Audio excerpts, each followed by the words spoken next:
Wow, suốt giọt nó bông. Có thể có phải cho xé nè, xé bỏ nó mà. Tại chứ mò thì mò. Mà rồi.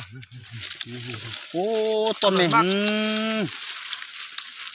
Tôm mình. Rồi. Lo mấtตัวเขาก็ไม่แม่ไปเตอร์ใช่ปอดหัวล้อมา Tập bàn.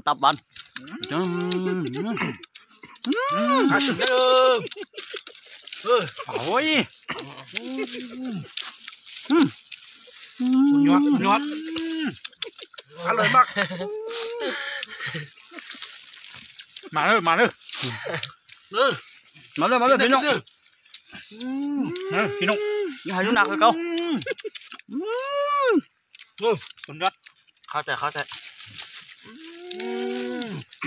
Đây. Mình rút thay nó mà. Bắn đây nè. Mình rút thay nó mà. tao Đây.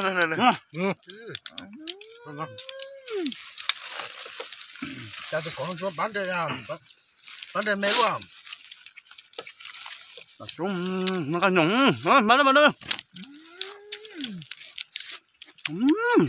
lại sốt nha Nó sồn ra. Cảm ơn nha. Nhót. thay áo tí gì Ngân ra bên này răng là thế cái nhông gì.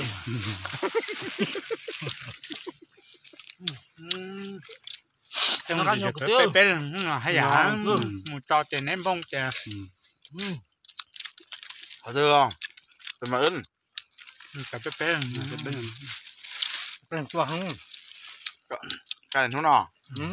giờ là bé không có chạy nhớ chỉ tao nó Giá trị. Ta sẽ chụp lại trên cái tuần nó Nó xé. Xé nhúng không? cái nhiều sốt nữa thấy ở lòng của nó Đấy đó. nó bị hạt nó cắt đi chưa trên cái cái thuốc à nó nhổ tôi chạy gì Anh chị mang cái cho. Không. Chị nó tại nó rồi. Nó rồi làm gì?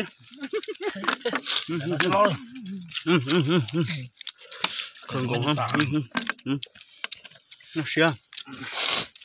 sớm cái trò trên này để chuyển cho đấy mình chỉ thành trần của tỏ nào mà phải nhân trắng được nó lo hấp rồi mua gì phát con là có em thấy ba cái của tôi vào tôi chơi khá này thì có cái sự to thì con nhỏ hơn mà Còn nhúng lạp. nó lo bị hạt nó cắt đi cái tiêu Giải nó mà tôi giải.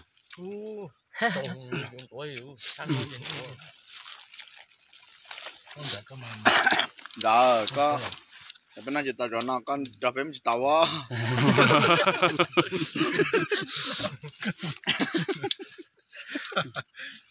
Nhá, nó Nó chỉ mà nhá. chả có cho một tàu đó chả cũ. À, xỉu cái xưa. Chỉ thôi. Tao mấy có. cho có trát cho nó tay kia không nó Vậy. Lúc xíu có bỏ hậu thế ba. Cho kia có. nó có tay kia ra ta nó bán lên men nó tao luôn có nhiều thứ mà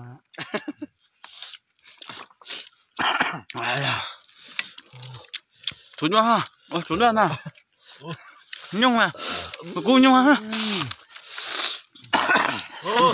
cần con cá nhung nó đây nữa nó đây ta đi chứ Nó sẽ. Nó. Trốn ra. có đây kia được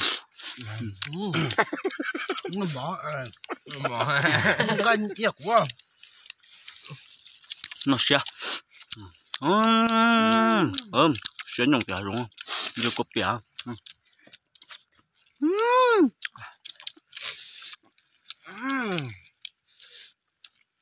Chọc lắm. Khắc. Cái nòng ơi. cái màn trở lên nó cắt đi chơi